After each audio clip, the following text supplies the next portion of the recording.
What's up? It's funny. In my last video, I said it was early in the morning and didn't have my contacts in or anything. And as a recording of this video, it's that same day. But I had an epiphanous moment. I'm going, yeah, we're gonna talk about that. And so before I lost it in the din of everything, I was like, let's just get a head start. So for those of you that remember, I have a very mild um, stake in the psychology game. And I remember when I was first starting to study it, I had more fun reading the book and enjoyed reading the book more than I did attending the class. The teacher that I had that was doing it was so kind of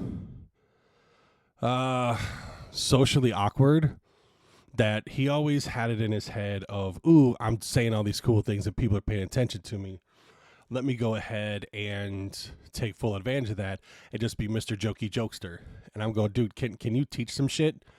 But that being said, he was the same one that taught the psychology of homicide and crime. And to my knowledge, that class was only ever offered once. And I like to think I had a small part in why it was never offered again. But anyway, so I have some vetted interest in the psychology field. And I bring that up because part of what I was going into was couples and kids. And I still feel as if those are the two most overlooked, under-talked about, and underdeveloped areas in at least Western society. And so I always felt that there needed to kind of be this whole thing of let's make sure that we have a firm grasp of what's going on. And I was going to lean more towards helping out couples than I was to help out kids until I had another epiphanous moment.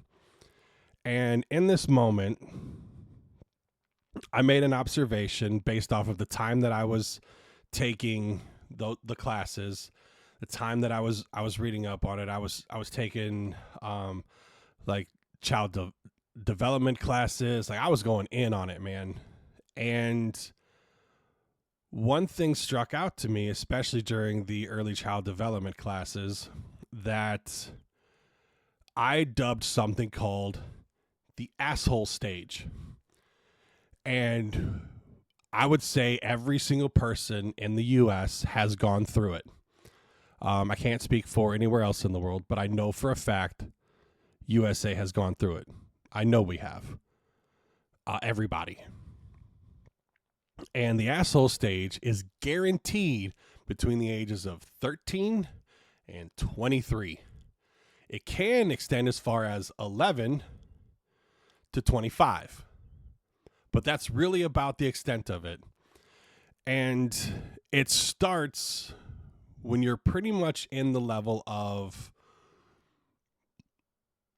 I'm getting ready to hit puberty. Things are starting to go on. I got hair growing in places. My hormones are out of whack. I don't even know what a hormone is, but they're not in a good spot. And I'm finally done with all of that. And I've had time to kind of reflect because I've had a few years in the world to understand just how shit works. And I say that because it's true. And then I had to go back and think, well, what causes this? At what point do you kind of hit a breaking point in your head? Because we've all done this. Well, most of us have done this. All of us Americans have done this. Where you stop listening to what your parents are telling you because they've been ordering you your entire life, and you have these new people that are telling you other things that are a little bit easier to swallow and that are a little bit more friendly instead of just demanding. So about that time you start tuning out your parents, you start tuning in your peers, you've started the asshole stage. And you don't finish the asshole stage until you start realizing, holy shit, my parents were just trying to help me the entire time, and all this other input that kept going on was shit I really should have been ignoring and just moving out of the way. and listening to what they were telling me, because we're going through all this shit at the same time, and we're all dealing with the same. We all think different things about it, and then we share experiences, and then we have sort of a collective thought. Whereas they've already gone through it all. Maybe I should listen to them, but that's not the case. And then you have to think even farther, well, why not? And I think it's because of this. From the time a child is born until probably the time that child's parents are dead, that child is always learning from the parents. And because that child is always learning, they're putting more stuff in, they're putting more stuff in, they're putting more stuff in, they're putting more stuff in. 5 days a week, every single day, minus weekends and summers. And some of y'all go crazy and have them do shit during the summer instead of just let them just unwind all that shit, get it all out, and you'll be surprised what sticks instead of just keep cramming, just keep shoving. Now, if your kid's bored with other types of things and they want to go do something, that's different. What I'm saying is if you're just like, and you will do this, and you will do this, and you will do this, and you will do this, and you will do this, and oh my God, you got to do all of these. It becomes so much input that because they know they have to do what you say, they become rebellious. And they become rebellious because, well, mom and dad never learn anything. They just go to work and do things. Kids don't understand school is your job. Your income is learning shit. And then when you learn all that shit, you go out into the world and you start being able to figure out how things go. That's how that works. And you don't understand that. And once you do start to understand that, you will then learn, oh shit, I've reached the end of the asshole stage. It happened right now. And because they learn, and even with some of this new math shit, people look at it going, what the hell is this? What the hell are you talking about? This doesn't make any sense. No, we had to memorize the multiplication tables. Well, memorizing's hard. Do it anyway. I've seen their thing where they put little lines, and then they put other little lines, and then they count all the times that it intersects. And I'm going, that's easier than memorizing? You memorize words. That's how you're able to have conversations. You can't memorize numbers and put them in the right order? 6 times 8 is 48. Because 6 times 4 is 24. It's literally double. 6 times 2, which is half of that, is 12, which is half of the half of the half. I mean, who didn't have fun going 6 times 6 is 36? That shit, I did that all the time. I saw one that I thought was crazy where they do this with the nines. You're like, if you have 9 times 1, you have 9. Or, yeah, times 1 is 9. Times 2 is 18. 27. I was like, that's fucking cool. I mean, it doesn't work for anything else, but the fact that you can do it for that, that's pretty cool. I mean, I ended up memorizing them anyway. You had to do 1 through 10 on everything. But because parents go, that's stupid, that doesn't make sense, you should do it like this. Again, the kid has it to where, well, this person took an hour to teach me this, and I understand it, and you telling me something I understand is stupid starts that whole process. But it's stupid. Just memorize the fucking multiplication tables. Not hard. It really isn't. Even do the 1 through 9 and the 1 through 9 like we used to. Just fill them all in. Do 1s one day, do 2s the next day. It's not hard. Just don't be a lazy ass about it. But because kids will constantly sit there and have these sort of back and forth with their parents about how this makes sense and this doesn't make sense, and parents don't remember it because they haven't put it to use in how many years? Kids look at their parents as stupid, not knowing that what you're learning now that is important to you now is more than likely only important now. Unless you're going to go get on Jeopardy. You're not going to need this later. But it's things that all of us have gone through. You know, you have to go through history to learn about dead dudes and dates. It's just how it has to go. There's no other way around it. But because parents don't remember it all, which is why that show, Are You Smarter Than a Fifth Grader, was so damn popular. Because parents are going, how the fuck am I supposed to know? Kids go, I just learned that yesterday. Okay, so it's fresh in your head. That garden that I planted all those seeds for all that shit, that thing's been dead and it's just grass and weeds now. And there ain't nothing worth anything growing in there now. I don't care. I don't need it. With whatever field that I'm in right now, I don't need it. So if you don't need it, you get rid of it. You make room for other things. Remember Barbara's birthday so that you get her a present because she always smells like old coffee farts, and you want to make sure that if she flips out, she doesn't fucking kill you next. But, and I think that's where a lot of that comes from, and a lot of that stems from, is because there's such a direct bash of not understanding that kids think that their parents are dumb, and that just perpetuates more and more as things go on. Who's the third president of the United States? Motherfucker, I don't care. Oh, it's Thomas Jefferson. I don't fucking know. I don't care. It does not help me in my current quest for anything. So I don't care. What's the capital of Idaho? Boise. How do you remember that? I don't know. It's still in there. That doesn't mean that I'm smarter because I know it. It just means I know about that particular type of geography. It is what it is. And when you have things like that present in a child's life, they still have it in their minds that my parents are dumb. And then you get to college, because high school is just everything in middle school. Because middle school is full of the nastiest people on the planet. Nasty. And I don't mean gross just because most of them are like, I don't need a bath. Yeah, you do. You smell like a day old fart. Get in there. I mean, some of the worst insults I've ever heard in my life came from middle school. Did not come from high school. Came from middle school. And that's the age that everyone's like, oh, they're so adorable. No, they're not. Beat them. Put them in check.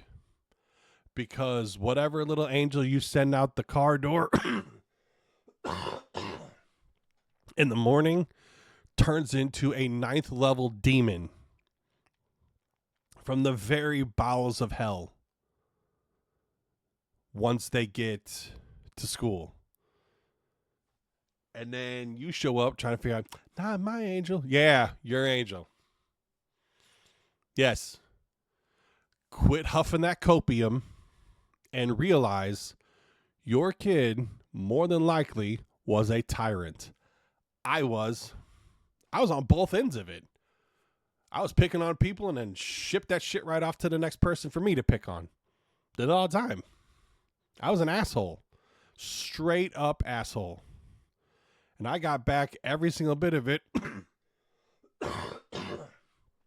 if not more. Karma comes back.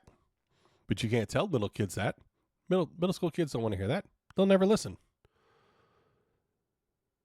I've seen videos where like, Dylan, make good choices. Dylan, make good choices. And the kid's going, fuck you. I got my foot in a bucket and I'm pissing my sister off. That's my choice. Dylan, get your fucking foot out of the bucket. Just do that in the first place. Give him the option. He don't listen. Then shoot to it. These 5, 6, 7, 8, 9, 10 warnings. If you go, remember, I'm only going to tell you once. Trash. 5 minutes. Then I had the circuit breaker to your room. Set a timer for 5 minutes. No.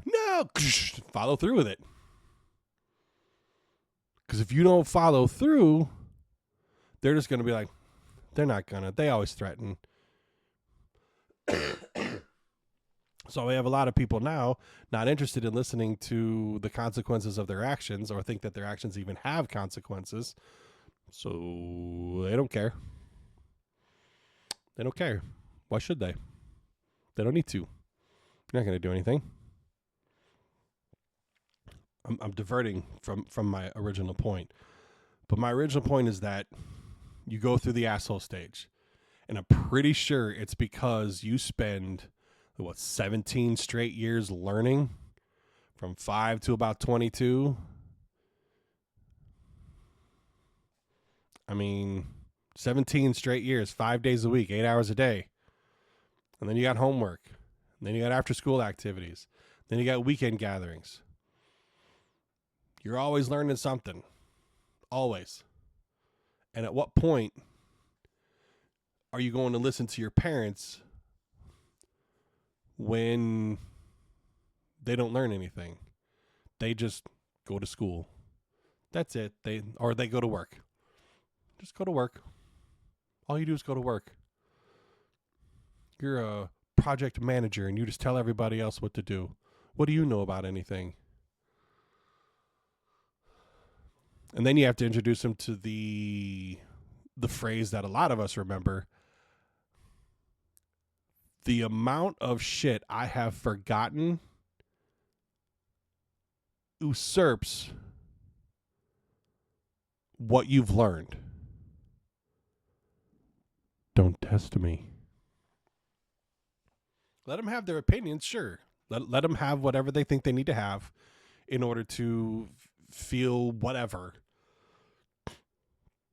But you still have to smack them down to reality and let them know in the real world, this bullshit ain't working. Ain't nobody going to put up with it. Nobody. Not a boss, not a spouse, not a friend, not a coworker. No one that has a personal attachment to you gives a shit. No one. And once they start to realize that, and they start to realize that everybody around them doesn't think about them, doesn't care about them, they're just another person in the room. And I think we need to start telling kids, unless you move about once every 2-3 years, they'll learn that whatever friends you have in school, chances are you're probably not going to talk to once you don't have school in common. And kids don't realize that. They don't realize that their common factor is school, and that eventually this connection with Amber and Alexander is only predicated upon all three of us going to the same place every day. And one of their parents can move. Next thing you know, Amber moves. It's just you and Alexander. Well, Alexander really liked hanging out because he liked looking at Amber, and Amber just really liked the snacks that Jason brought. So because Amber's not there, Jason stopped bringing those snacks, and Alexander stopped hanging out. So the mutualness was gone, and the connection was gone. They move on. I learned that shit in 4th grade. One of my best friends at school did everything together. Inseparable. She and I were like this. And then she goes to another school for about 2-3 years. And I remember going, okay, it's 5th grade. It's 5th grade. She's going to be back this year. She's going to be back. She's not back. Damn it. Okay. Start a 6th grade year. All right, 6th grade. 6th grade. She's going to be back. She's going to be back. Damn damn it. All right. She's not coming back. Because I think our parents had their phone numbers. And I don't think after third grade we kept in contact over the phone much. So like, I'll just see her at school. I think we hung out a couple times, but she had other friends that she got from the other schools. So I was just kind of pushed out of the way. Well, seventh grade, she showed back up. And I was super excited. Like, holy shit, she's here. She was just, hey, what's up?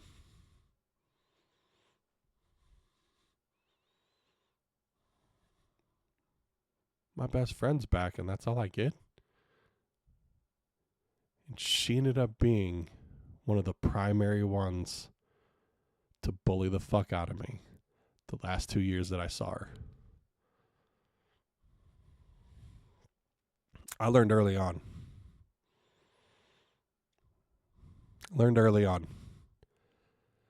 And did a lot of distancing of myself my freshman year of high school because I went to a completely different school. One kid that I had gone to every school with the exception of college, because he went to college right afterwards. I was like, I'm good. I'm going to go hit the workforce. And he clung until I started introducing him to people. And then I was pushed aside, and I didn't care. I was like, whatever. About the time halfway through sophomore year hit is when I started to give a shit about trying to make some type of connections. I was a really small school, so it was hard not to have some type of connections. There were a couple friends that I made in freshman year. One of them is the only person I talked to that I went to school that wasn't college. One. She's on her second marriage and has 3 kids. So, I mean, yeah, I had a huge crush on her, but that's done and gone. I mean, it is what it is. But, you know, we'll keep in contact from time to time. Just kind of say, hey, what's going on? What you doing? You know, happy Thanksgiving, Merry Christmas. I don't know her birthday, any of that kind of shit. So we just, off we go. But she's the only one. And if I would have known, hey, none of these people are going to be around after your senior year, I probably would have paid a lot more attention to what I was learning versus who I was trying to associate with. Because the friends that I have had for the majority of my life, if not for the most part all of it, are the ones that I lived near. Because same school or not, this house and that house, same people until they move. And even when some of them move, you find ways to keep in touch or they'll come back around again. This is how that goes. And when you kind of, if kids could understand that, and I don't think you could really tell them that until they hit about 15. And even then, you're nearing like the hard middle of the asshole stage. So for them to actually listen to you and think about it constructively, logically, without any type of emotions attached to it is probably a pretty damn impossible thing to do. Just saying. That's just how it's going to be. Period. So having said all that, again, by the time the kids hit their 20s and they kind of had that taste of the real world and school's done, and it's who do you still contact? Who do you still hang out with? Who do you still share commonalities with? No one? Guess who's kind of just gonna be by themselves for a while because they didn't do anything about it. They didn't change anything. They didn't adjust anything. They didn't talk to anything. They just went to school and that was the connection. I mean, yeah, but if you have kids or you're going through or have gone through, let me know. I'm curious to see if I'm right. If you remember that, um, or if you have a kid that is in their 30s, let me know what age that they got out of the asshole stage. 'Cause I'm curious. I don't have much more to really say on this, but yeah, I truly feel that my thoughts are true and my observations have been on point and being able to pay attention to things. And if you have kids that are just hitting 10 years old, I hope you can take this as a little bit of a, all right, how do I make the asshole stage not be as bad? You can't. You can make sure it's not devastating, but you can't change it. You can't fix it. You can't take it back. You can't push them through it. They're going to have to go through it. All of us did. All of us ended up on the other side of it. Always. Or your life goes to shit and you end up in jail, and then you start to realize after you do some reflecting of, oh man, I was the problem this whole fucking time. Yeah. So after the hour one, we got 2 short ones. So you're welcome, or I'm sorry. Let's see. Yeah. There'll be one more, 2 more for this month. Next one will be Christmas Eve. And I don't really know what the hell I'm going to do on that one, but I got time to think about it since I did basically 2 in one day. But y'all be safe. Hope you're well, and I'll talk to you soon. Take care.